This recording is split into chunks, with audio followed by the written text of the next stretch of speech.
အားလုံးပဲမင်္ဂလာပါဗျာသတော်ရှူကနေပြီးတော့ပြန်လေကြိုဆိုလိုက်ပါတယ်ခင်ဗျာလက်ရှိကတော့တကယ်ကို breaking news တစ်ခုပေါ့เนาะကျွန်တော်တို့လီဗာပူးပိတ်သက်တီအတွက်ကတော့တော်တော်လေး short ရသွားစေမယ်သတင်းတစ်ခုလို့ဆိုရမှာပဲဖြစ်ပါတယ်အဲ့ဒီသတင်းကတော့ကျွန်တော်တို့လက်ရှိမှာလီဗာပူးအသင်းရဲ့ official ကနေရောကစားသမားကိုယ်တိုင်ဘက်ကနေပါတရားဝင်အတည်ပြုလာခဲ့ပြီဖြစ်ပါတယ်ခင်ဗျာအဲ့တော့လာမယ့်နွေရာသီမှာလီဗာပူးအသင်းရဲ့ဝါရင်တိုက်စစ်မှုမိုဟာမက်ဆာလာအနေနဲ့ကကျွန်တော်တို့လီဗာပူးအသင်းကနေပြီးတော့တရားဝင်လမ်းခွဲနှုတ်ဆက်ထွက်ခွာသွားတော့မှာဖြစ်ပါတယ်ခင်ဗျာဟုတ်ကဲ့ပါအဲ့တော့ဒီသတင်းကတော့ကျွန်တော်တို့လီဗာပူးပိတ်သက်တွေတော်များမျှော်လင့်ထားကြတဲ့လူတွေလည်းရှိနေမယ်မျှော်လင့်မထားကြတဲ့လူတွေလည်းရှိနေမယ်ပေါ့နော်ရှေ့မှာကနေရလဲကျွန်တော်တို့လက်ရှိဒီနေ့ရာသီမှာလီဗာပူးအသင်းရဲ့ရလက်ဆိုရုံးကန်နေရတဲ့အနေအထားတွေပြီးကြတော့လက်ရှိမှာကျွန်တော်တို့ဒီကစားသမားတွေအကုန်လုံးဝေဖန်ခံနေရတဲ့အနေအထားတွေ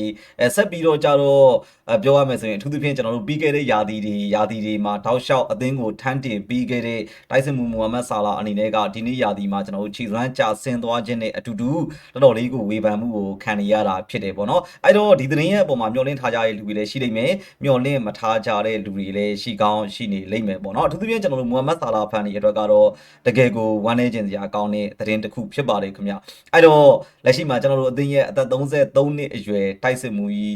မိုဟာမက်ဆာလာအနေနဲ့ကဒီယခုဘောလုံးရာသီအကုန်လာမယ့်နွေရာသီမှာပဲလီဗာပူးအသင်းနဲ့လမ်းခွဲသွားတော့မှာဖြစ်ကြောင်းအသင်းနဲ့ကစားသမားရဲ့ဂျားထဲမှာလုံးဝမှကျွန်တော်တို့သဘောတူညီမှုရရှိသွားပြီဖြစ်ကြောင်းကိုလီဗာပူးအသင်းရဲ့ official ကနေရောကစားသမားဘက်ကနေရောတရားဝင်ထုတ်ဖော်ပြောဆိုလာခဲ့ပြီဖြစ်ပါတယ်ခင်ဗျာโอเคပါအဲ့တော့ကျွန်တော်လက်ရှိမှာကျွန်တော်တို့မိုဟာမက်ဆာလာအနေနဲ့ကလွန်ခဲ့တဲ့ကျွန်တော်တို့2018ခုနှစ်ခန့်ကလီဗာပူးအသင်းကိုရိုမာအသင်းစီကနေပြီးတော့ပြောင်းရွှေ့လာခဲ့တာဖြစ်တယ်ပြောင်းရွှေ့လာခဲ့ပြီးနောက်ပိုင်းမှာတကယ်ကိုသူ့ရဲ့ပြောင်မြောက်လာတဲ့ဆွမ်းဆောင်ရည်တွေသူ့ရဲ့သွန်ကိုနှုံးနေတိုက်စစ်မှာကျွန်တော်တို့မိုဟာမက်ဆာလာရောဘတ်တိုဖီမီနို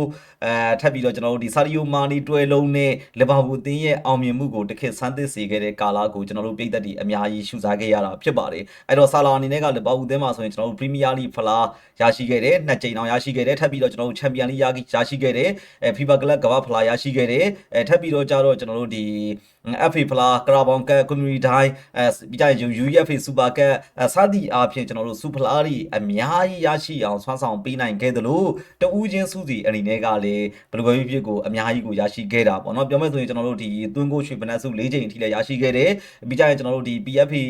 အကောင်းဆုံးကစားသမားစုတွေတရားဒီအကောင်းဆုံးကစားသမားစုတွေအများကြီးရရှိခဲ့အောင်အထိစွမ်းဆောင်ပေးခဲ့တဲ့ကစားသမားတဦးဖြစ်ပါတယ်အဲ့တော့ဒီလိုကစားသမားကြီးကိုကျွန်တော်တို့လာမယ့်နွေရာသီမှာနှုတ်ဆက်ထွက်ခွာသွားတော့မှာဖြစ်ပါတယ်ခင်ဗျာဒါကတော့ကျွန်တော်တို့ဘောလုံးလောကမှာဘယ်လိုပဲဖြစ်တွေးဆုံကြုံကွဲတွေဆိုတာကအမြဲတမ်းဖြစ်လိဖြစ်တာရှိတဲ့အရာတွေပဲပေါ့နော်ပြောမယ်ဆိုရင်ရှေ့မှာတော့ကလည်းကျွန်တော်တို့ကစားသမားတွေအများကြီးကိုကြုံတွေ့ခဲ့ရပြီးပြီအနည်းဆုံးကိုပြန်ကြည့်ရမယ်ဆိုရင်လည်းကျွန်တော်တို့ Roberto Firmino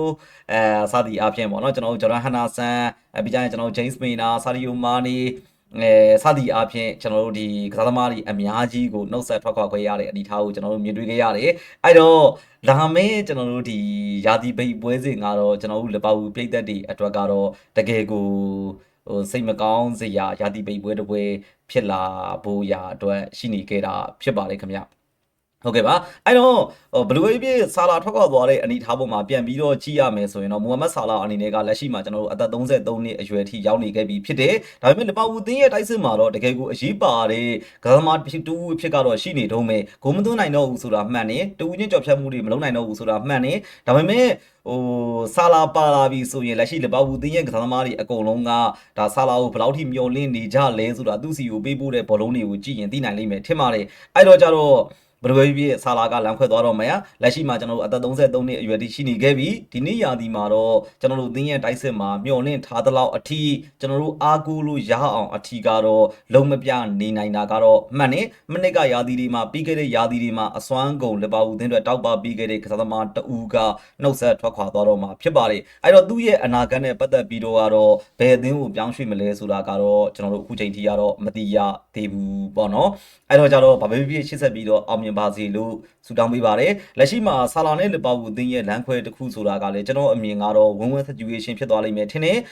လက်ရှိလီဗာပူးအသင်းအနေနဲ့ကလည်းကျွန်တော်တို့အသင်းလက်အသင်းမဟုတ်ဘူး ယာတီတိုင်းမှာပရီးမီးယားလိချန်ပီယံဆုအတွက်တစ်ပြေးနေရမယ်အမြဲတမ်းစိန်ခေါ်မှုတွေပြုလုပ်နေရမယ်အသင်းဖြစ်တယ်အဲ့တော့ဒီလိုအသင်းမျိုးမှာအသက်33နှစ်အရွယ်ကစားသမားတဦးကတောင်မြန်တိုက်စစ်မှာကစားနေရတယ်ဆိုတာက main line နဲ့ player အဖြစ်ပေါ့နော်အဓိကကစားသမားအဖြစ်ကစားနေရတယ်ဆိုတာကအစင်မပြေမှုတွေအများကြီးရှိတယ်ဆိုတာကကျွန်တော်ညီကိုတွေအားလုံးလည်းမြင်တွေ့ပြီးသားဖြစ်တယ်အဲ့တော့လက်ရှိကစားသမားဘဝဆိုတာကလည်းပြောမယ်ဆိုရင်ငွေရှာချိန်ကအများကြီးရှိတာမဟုတ်ဘူးကျွန်တော်တို့အသက်20နဲ့အသက်30ကျော်အဲ့လောက်အရွယ်လောက်အထိပဲငွေရှာလို့ကောင်းတဲ့အရွယ်ဖြစ်တယ်အဲ့တော့ဆာလာအနေနဲ့ကဆက်ပြီးတော့ကြတော့လီဗာပူးသင်းကထွက်ခွာသွားမှလားထွက်ခွာသွားမယ်ဆိုရင်လည်းလီဗာပူးသင်းကဘဒုကိုပြန်လည်ပြီးတော့ဖြည့်တင်းသွားမှလဲဆက်ပြီးတော့ဆာလာအနေနဲ့ကလည်းလီဗာပူးသင်းမှာဒီပြည်သက်တွေရဲ့ဝေဖန်မှုတွေ